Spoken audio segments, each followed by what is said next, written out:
Онкологиялық жаңа түзілулер қалай пайда болады? Дене жасушалары үздіксіз бөлініп, ауысып тұрады. Кейде осы процесте генетикалық қате орын алады да, жасуша бақылаудан шығып, шексіз көбейе бастайды.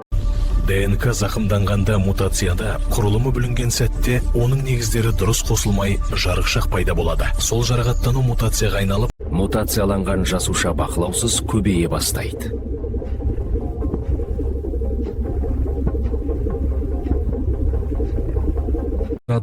Бұзылған жасушалар көбейіп, бір-біріне жабысады.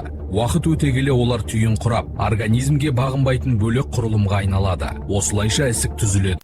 Қатерлі ісік жасушалары ферменттер бөліп, айналасындағы ұлпаны ертеді. Олар көрші жасушаларды қыстырып, қуыстар арқылы сырғып өтеді. Осылайша ісік жақын тіндерге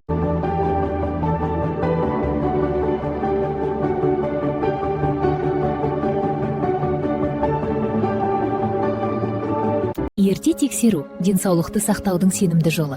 Уақытылы скрининг қауіпті ауруларды бастапқы кезеңде анықтап, өміріңізді құтқара алады. Дәрігерге жазылыңыз, тексеруден өтіңіз.